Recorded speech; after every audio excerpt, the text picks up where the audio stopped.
ചേട്ടാ ഇപ്പോൾ ഈ കറണ്ട് ചാർജൊക്കെ പിന്നെയും കൂടുകയാണോ? എന്തൊരു സംശയം വരുന്നുണ്ട്. അതായത് വീട്ടിൽ സാധാരണ അടയ്ക്കുന്നതിനെക്കാട്ടിൽ ഒരു 100-500 രൂപയാണ് ഇത്തവണ ബില്ല് കൂടി വന്നത്. ഇത്തവണ അങ്ങനെ ഈ മഴയൊക്കെ പെയ്തുകൊണ്ട് സാധാരണ ഇതിൽ കുറച്ച് കറണ്ട് ചാർജ് കുറഞ്ഞു വരുമോ നമ്മൾ പ്രതീക്ഷിച്ചത്? അതിൻ്റെ രഹസ്യം ഞാൻ പറഞ്ഞുതരാം.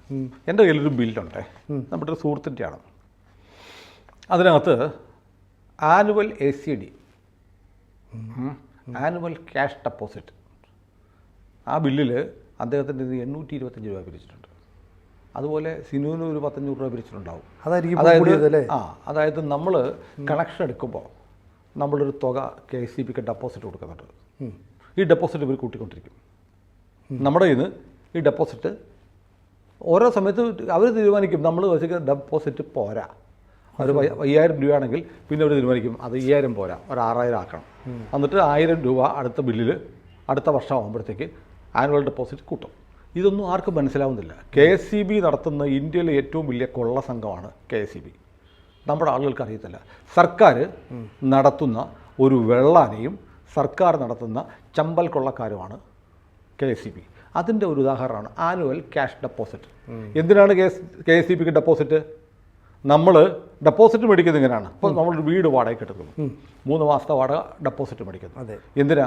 നമ്മൾ ഏതെങ്കിലും മാസം വാടക കൊടുത്തില്ലെങ്കിൽ അതിൽ നിന്ന് പിടിച്ചെടുക്കാൻ. അതേസമയം KSEBക്ക് വേണ്ടി സിനുവും ഞാനും ഒക്കെ ക്യാഷ് ഡെപ്പോസിറ്റ് കൊടുക്കുന്നുണ്ട്. ആനുവൽ ക്യാഷ് ഡെപ്പോസിറ്റ് എല്ലാ വർഷവും നമ്മുടെ നിന്ന് മേടിച്ചുകൊണ്ടിരിക്കുക.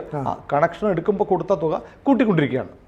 നമ്മളെ അറിയിക്കാതെ അവരങ്ങ് കൂട്ടും, അവർ തീരുമാനിക്കുകയാണ് ഏകപക്ഷീയമായി.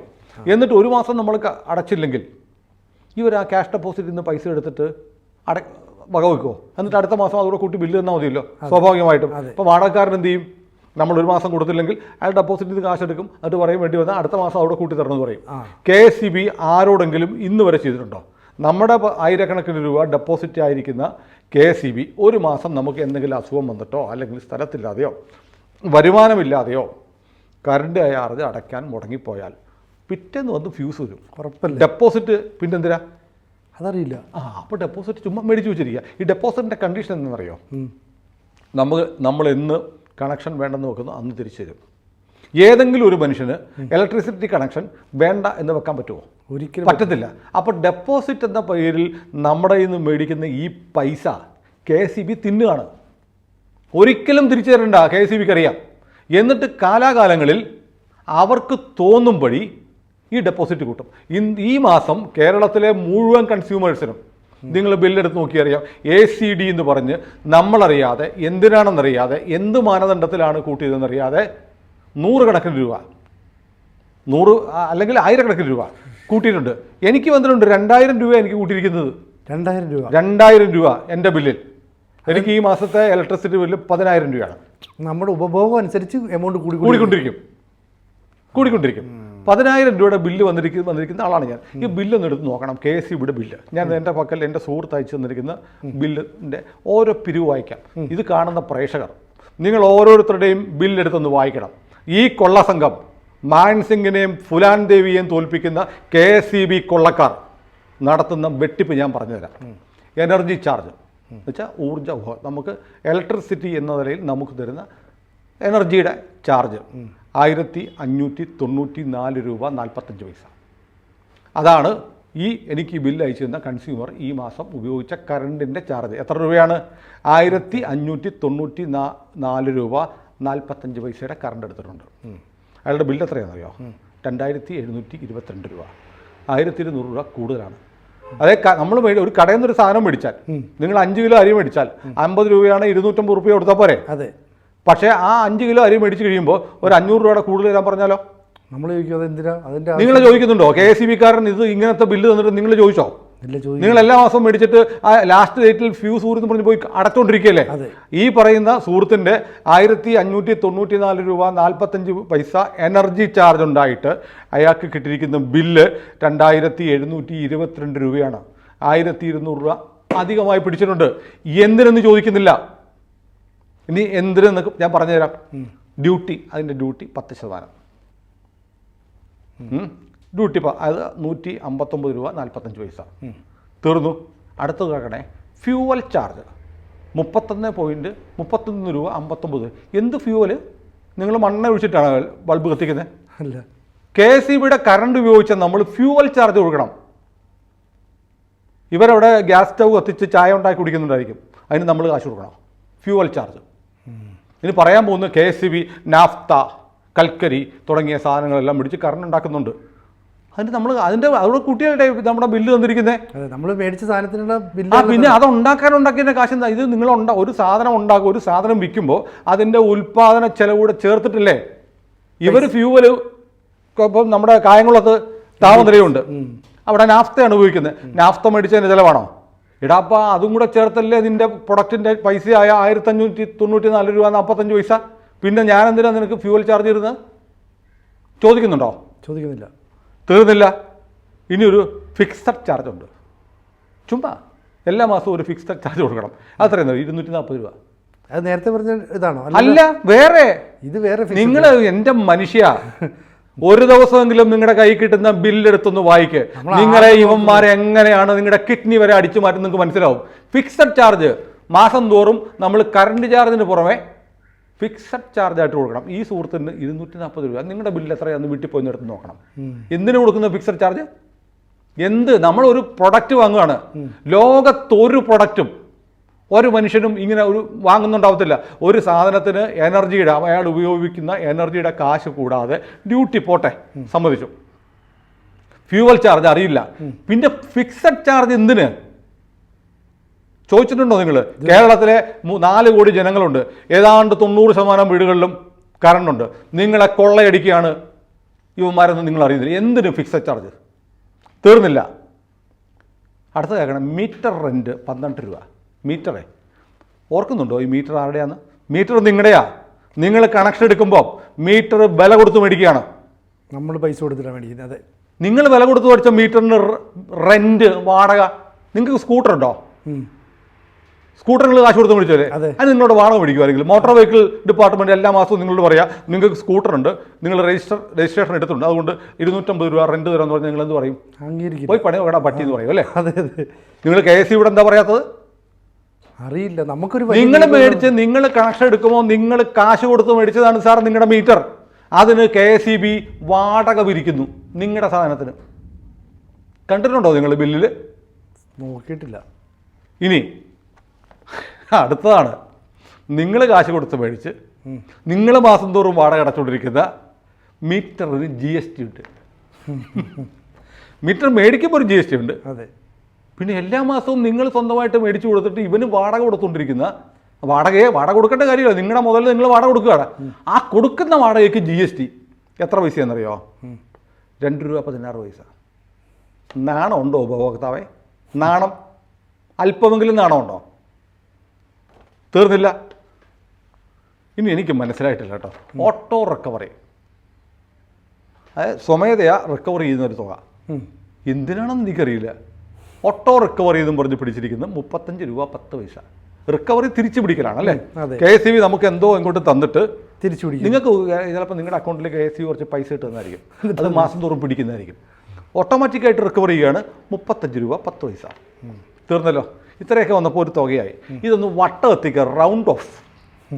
അറിയാമല്ലോ, ഒരു 30 രൂപ 95 പൈസ ആണെങ്കിൽ 5 പൈസ കൂട്ടിയിട്ട് 40 രൂപ ആക്കുമെന്ന് പറഞ്ഞ പോലെ ഇതെല്ലാം റൗണ്ട് ഓഫ് ആയിട്ട് 25 പൈസ. 25 പൈസ കേരളത്തിലെ 1 കോടി വീട്ടിൽ നിന്ന് കൂട്ടി നോക്കണം എത്ര കാശ് കിട്ടുമെന്ന്. കൊള്ള, ഇത്രയും കൊള്ള കഴിഞ്ഞില്ലേ? അങ്ങനെ എത്രയായി? 1594 രൂപയുടെ കറണ്ട് ഉപയോഗിച്ച സഹോദരൻ 2075 രൂപ അടക്കണം. അതിൻ്റെ കൂടെ ആദ്യം പറഞ്ഞ SCD, ആനുവൽ ക്യാഷ് ഡെപ്പോസിറ്റ്, വർഷം തോറും നിങ്ങൾ ഡെപ്പോസിറ്റ് ആയിട്ട് കൊടുക്കണം. എല്ലാ വർഷവും കൊടുത്തുകൊണ്ടിരിക്കണം നിങ്ങൾ. അത് 825 രൂപ. തീർന്നില്ല. ചുമ്മാ കൊടുത്തു ഒരു തുകയുണ്ട്.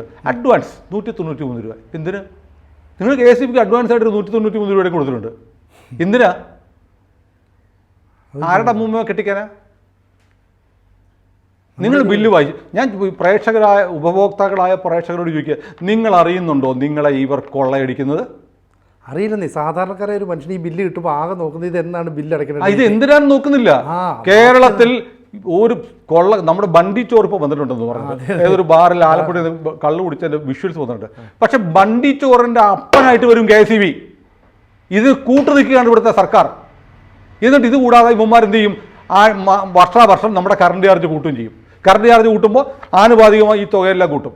കേരളത്തിൽ നമുക്ക് വെളിച്ചം തരുന്നു എന്നതിൻ്റെ പേരിൽ നമ്മളെ ഇതുപോലെ കൊള്ളയടിക്കുന്ന ഒരു സ്ഥാപനം വേറെയില്ല. അങ്ങനെയാണ്. പിന്നെ തീർന്നില്ല അഡ്വാൻസ് കഴിഞ്ഞിട്ട് അടുത്തുണ്ട് സർചാർജ്. എന്തിനാ? 15 രൂപ. അങ്ങനെയാണ് സഹോദര എൻ്റെ ഈ സുഹൃത്ത് 1594 രൂപ 45 പൈസയുടെ കറണ്ട് ഉപയോഗിച്ചതിന് 2722 രൂപ, അതായത് 1200 രൂപ കൂടുതൽ അടയ്ക്കുന്നത്. തീർന്നില്ല, അടുത്ത ഞാൻ പറഞ്ഞു തരാം. കറണ്ട് ചാർജിന് നിരക്ക് എങ്ങനെയാണ്? സ്ലാബ് അല്ലേ? അതെ.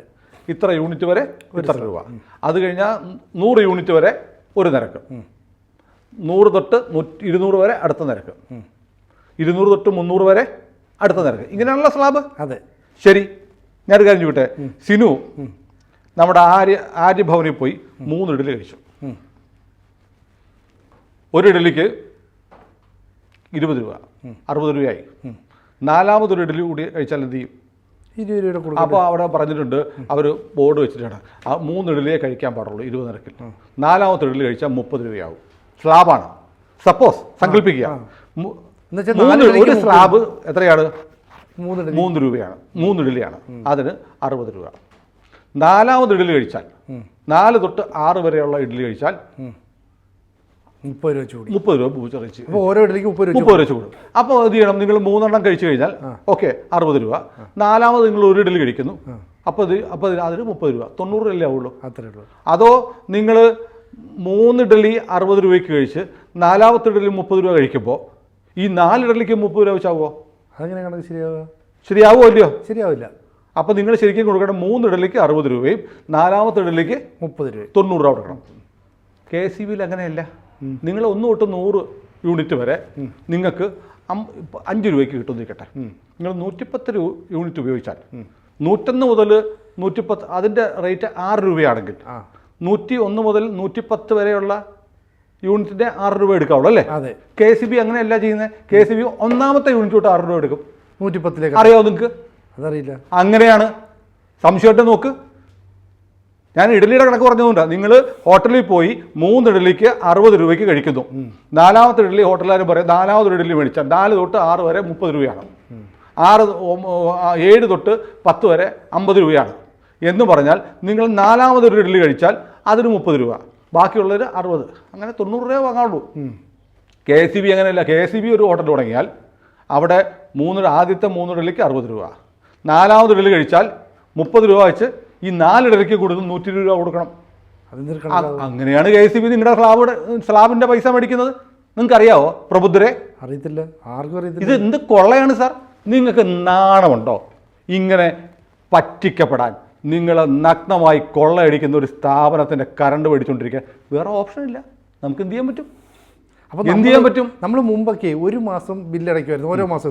ഇപ്പോൾ അത് ദ്വൈമാസമായി, 2 മാസം കൂടുമ്പോഴാണ്. അപ്പോൾ ഈ പറയുന്ന റേറ്റ് കൂടുന്നില്ല. നമ്മൾ 100 ഇതാണ് KCB പോലും ഇത്ര എല്ലാം കൂടെ ഞാൻ പറഞ്ഞു തരണ്ട. അല്ല, ഞാൻ ചോദിക്കുന്നത് സ്വന്തം ബില്ലെടുത്ത് പരിശോധിച്ചിട്ട് എത്ര രൂപ എങ്ങനെ വന്നു എന്ന് നോക്കാത്ത പമ്പര വിഡ്ഢികളോട് എന്തു പറയാനാണ്? ഞാനടക്കം എന്നെ ഉൾപ്പെടെ പറയുന്നത് നമ്മളെ ഇവർ കൊള്ളയടിക്കുകയാണ് സാർ. എന്നിട്ട് ഇതിനെ ചാലഞ്ച് ചെയ്യാൻ ആരുമില്ല. എന്നിട്ട് KCBയുടെ അവസ്ഥ എന്താ? നഷ്ടം. എന്നിട്ട് KCBയുടെ അവസ്ഥ നഷ്ടം. ഞാൻ KCBയുടെ നഷ്ടത്തിൻ്റെ കാര്യം പറഞ്ഞു തരാം. KCBക്ക് എങ്ങനെ നഷ്ടമെന്നറിയോ? KCB നമ്മുടെ എല്ലാ സ്ഥാപനങ്ങളിലും ഡ്രൈവർമാരുണ്ട് അല്ലേ? അതെ. ഒരു സർക്കാർ സർവീസിലെ ഡ്രൈവർക്ക് എത്ര രൂപ ശമ്പളം കിട്ടും? ചുമ്മാ ഊഹം പറഞ്ഞാൽ മതി. 25-30 രൂപ ഒക്കെ മാക്സിമം. KCBയിലെ ഒരു ഡ്രൈവർക്ക് 1 ലക്ഷം രൂപ ശമ്പളമുണ്ട്. ഡ്രൈവർ ആയിരിക്കത്തില്ല, AO ആയിരിക്കും.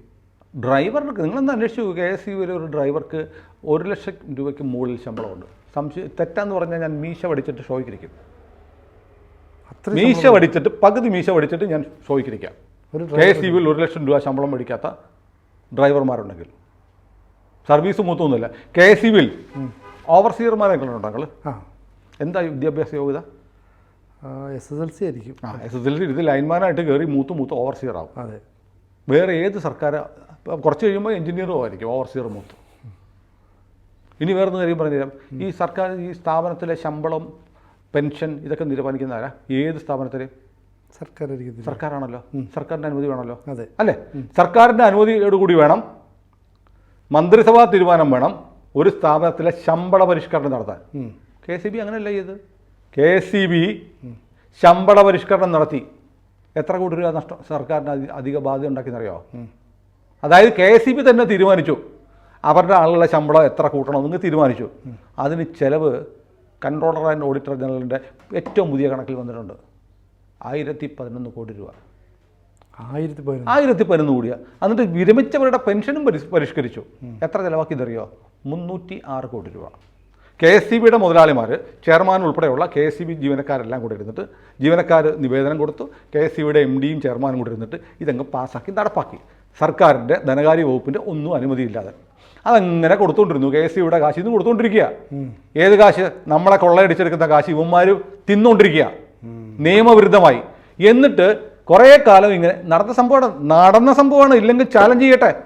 എന്നിട്ട് എന്ത് ചെയ്യുന്നറിയോ? കുറേ കാലം 6-7 മാസം, 1 വർഷത്തോളം ഇങ്ങനെ ശമ്പള പരിഷ്കരണം ആരും അറിയുന്നില്ല. KCBയുടെ ആളുകൾക്ക് അവർ തന്നെ ശമ്പളം കൂട്ടി, അവർ തന്നെ പെൻഷനും കൂട്ടി ഇങ്ങനെ കൊടുത്തുകൊണ്ടിരിക്കുക. എന്നിട്ട് ഇതൊരു ഫയലാക്കി മന്ത്രിയുടെ അടുത്തെത്തിച്ചു. അതെ, ഇതൊന്ന് ഒപ്പിടണം. ഇതെന്താ? ശമ്പള പരിഷ്കരണം എപ്പോൾ നടപ്പാക്കി? അത് നേരത്തെ അങ്ങ് തീരുമാനിച്ചു പോയതാണ്. പോട്ടെ, 1 വർഷത്തോളമായി, ഒന്ന് ഒപ്പിട് എന്ന് പറഞ്ഞ് ഒപ്പിട്ട് കൊടുത്തു. ഇതെല്ലാം നടപ്പാക്കി 5 മാസം കഴിഞ്ഞ് കൊടുക്കുന്ന മന്ത്രിയുടെ അതാണ് മുൻകാല പ്രാബല്യത്തോടെ മന്ത്രി ഒപ്പിട്ട് കൊടുത്ത് മന്ത്രിസഭ അംഗീകരിച്ചു. എവിടെ നടക്കും? ഈ വെള്ളാനക്കകത്ത്. അറിയോ KCB ഒരിക്കലും ആരാന്നറിയോ? CPMൻ്റെ യൂണിയനാണ്. ഇടതുപക്ഷ യൂണിയൻ്റെ കുത്തകയുള്ള യൂണിയൻ കാണിച്ചുകൊണ്ടിരിക്കുന്ന തെമ്മാടിത്തരമാണ്. കേരളത്തിലെ ഏത് സർക്കാർ സ്ഥാപനത്തിൽ, ഏത് വകുപ്പിൽ നടക്കും? സ്വന്തം ശമ്പളം, സ്വന്തം പെൻഷൻ പരിഷ്കരണം തന്നെത്താൻ തീരുമാനിച്ച് കാലങ്ങളോളം കൊടുത്തിട്ട് ഒടുവിൽ കൊണ്ട് സർക്കാരിനെ കൊണ്ട് അംഗീകരിപ്പിച്ചു. സർക്കാരിൻ്റെ അംഗീകാരമില്ല, ഇവർ നടപ്പാക്കി കഴിഞ്ഞിട്ട് റെക്ടിഫൈ ചെയ്യാൻ കൊടുത്തു. റെക്ടിഫൈ ചെയ്യാൻ എത്ര കോടി രൂപ? 1011 കോടി രൂപ ശമ്പള പരിഷ്കരണത്തിനും 306 കോടി രൂപ പെൻഷൻ പരിഷ്കരണത്തിനും. എവിടുന്നാ കാശ്? ജനങ്ങളെ കൊള്ളയടിക്കുന്ന കാശ്. വെറുതെ പറയുന്നതല്ല, കൊള്ള. ഈ ബില്ല് വെച്ച് പറയുകയാണ് കൊള്ള. ഇതാണ് KCB ചെയ്തത്. ഇതിനെ ചലഞ്ച് ചെയ്തുകൊണ്ട് ഈ നാട്ടിൽ ആത്മാഭിമാനമുള്ള ഒരു പൗരൻ, ഒരു ഉപഭോക്താവ് ഒരു കേസ് കൊടുക്കുമോ ഹൈക്കോടതിയിൽ ഈ കൊള്ളക്കെതിരെ? നിങ്ങളിപ്പോൾ വഴി നിൽക്കുന്ന മീൻ കച്ചവടക്കാരൻ ഒരു മീനിൻ്റെ വില 25 രൂപ പറഞ്ഞാൽ 25 തരത്തില്ല, 20 തരാമെന്ന് പറയും അല്ലേ? നിങ്ങൾ വണ്ടിയെ പോകുമ്പോൾ വഴിയിൽ പാവപ്പെട്ട പിള്ളേർ എന്തെങ്കിലും വിൽക്കാൻ തരും, കൊണ്ടുവരും. ജീവിക്കാൻ മാർഗം, പഠിക്കാൻ വേണ്ടി നിവൃത്തിയില്ലാത്ത കുട്ടികൾ ഒരു സാധനം തന്നിട്ട് വിൽക്കാൻ വന്നു കഴിഞ്ഞാൽ എത്ര വില? 50 ഇല്ല, 20 രൂപയാണെങ്കിൽ മേടിക്കും. അതായത് സംഘടിത ശേഷിയില്ലാത്തവൻ്റെ അടുത്ത് നിങ്ങൾ വില വേശും. നിങ്ങൾ ഭീമ ജ്വല്ലറി പോയാൽ, അല്ലെ ആലപ്പാട്ടിൽ പോയാൽ സ്വർണത്തിന് വില വേശുമോ? ഇല്ല. ഇവിടുത്തെ ഏറ്റവും വലിയ ജ്വല്ലറിയിൽ ശീമാട്ടി പോയാൽ, അയ്യപ്പാസി പോയാൽ നിങ്ങൾ സാരിക്ക് വില വെച്ചുമോ? തെരുവോരത്ത് പാവപ്പെട്ടവൻ ഒരു നേരത്തെ ആഹാരത്തിന് വേണ്ടി വിൽക്കുന്നതിനും വില പേശി അവൻ പറഞ്ഞതിന് പകുതി കാശ് കൊടുക്കുന്ന ആളുകളാണ് നമ്മൾ മലയാളികൾ അല്ലേ? അതെ. ഈ KCB നടത്തുന്ന ഈ തെമ്മാടിത്തരം, ഈ പകൽക്കൊള്ള ഒരൊറ്റ മലയാളി ഇന്നുവരെ ചോദ്യം ചെയ്തിട്ടില്ല. ബില്ല് പോലും വായിച്ചു നോക്കൂല. കൊള്ളയടിക്കാൻ വേണ്ടിയിട്ട് ബാക്കി നിൽക്കുകയാണ് നമ്മുടെ ജീവിതം. കൂടുതൽ വാർത്തകളും വിശേഷങ്ങളും നിങ്ങളിലേക്ക് എത്താൻ ABC മലയാളം സബ്സ്ക്രൈബ് ചെയ്യുക, ബെൽ ബട്ടണും അമർത്തുക.